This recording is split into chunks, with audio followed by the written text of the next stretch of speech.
আরে এখানেই ফেলে দিয়ে যাবো এই লেগ পিসটাকে। আরে কি হলো, তুমি এই লেগ পিসটাকে এভাবে ফেলে দিচ্ছ কেন ডাস্টবিনে? আরে ফেলবো না তো কি করবে, এটা অনেকদিন ধরে ফ্রিজে রেখেছি, তাই তো নষ্ট হয়ে গিয়েছে, তাই নাকি? তাহলে তো এটা ভালোই আছে মনে হচ্ছে। আরে হ্যাঁ, এটা তো ভালোই আছে, দেখো না কিভাবে শুকিয়ে গেছে, তার জন্য তো ফেলে দিলাম। আচ্ছা ঠিক আছে, এটা আমি খেতে পারবো, নিয়ে গেলাম কিন্তু এটা আমি। আচ্ছা তুমি যদি খেতে পারো তো নিয়ে যাও, এটা আমার কোনো সমস্যা নেই। আরে তুমি আবার ওখানে কি করতেছো? আরে তুমি এই ডাস্টবিন থেকে এই পচা লেগ পিসটা উঠাচ্ছ কেন? আরে কি বলতেছো, পচা লেগ পিস নাকি? এই লেগ পিসটা ভালো আছে, তার জন্যই তো নিলাম আমি। এটা রান্না করে খাওয়া যাবে? আরে কি বলতেছো, রান্না করে খাওয়া যাবে নাকি? এটা তাড়াতাড়ি ফেলে দাও বলতেছি। আচ্ছা ঠিক আছে যাও, এটা আমি ফেলে দিলাম, এখন তুমি তাড়াতাড়ি বাড়িতে চলে যাবে, এখানে এক মুহূর্ত থাকবে না কিন্তু, আমি চলে গেলাম। আচ্ছা যাও তুমি। আরে এই সুযোগে আমি এটা নিয়ে যাই, তাড়াতাড়ি এটা নিয়ে রান্না করব। প্রথমে এটা আগুনে পুরাতে হবে, তারপরে এটা ভালো করে সাফ করে নিতে হবে, সাফ করে তারপরে এটা ভালো করে কেটে নিতে হবে। তো কাটা হয়ে গিয়েছে, এবার এটা ভালো করে মশলা দিয়ে মিশিয়ে নিতে হবে। এবার এর ভিতরে সব রকমের মশলা দিয়ে এটা মিক্স করে নিতে হবে, তারপর একটা কড়ার ভিতরে এটা দিয়ে ঢেকে দিলেই হয়ে যাবে। তার আগে এটি হচ্ছে শয়তানের ছবি, আর এটি হচ্ছে আল্লাহর সুন্দর নাম। যে আল্লাহর সুন্দর নাম কেউ লাইক সাবস্ক্রাইব করতে ভয় পায়, সে গান বাজনার ভিডিওতে ঠিকই লাইক সাবস্ক্রাইব করে, আসলে সেটাই হচ্ছে শয়তানের বন্ধু। এর তো হয়ে গিয়েছে, এবার তাড়াতাড়ি করে নিয়ে যায়, তারা বসে আছে, তাদেরকে দিব আমি।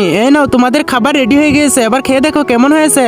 আরে তুমি এটা আবার কি রান্না করেছো? আরে যেটাই রান্না করেছি না, তুমি তাড়াতাড়ি আগে খাও। আচ্ছা ঠিক আছে খেতেছি তাহলে, আরে তুমিও খাও। আরে হ্যাঁ খেতেছি। আরে বাহ, অসাধারণ হয়েছে কিন্তু।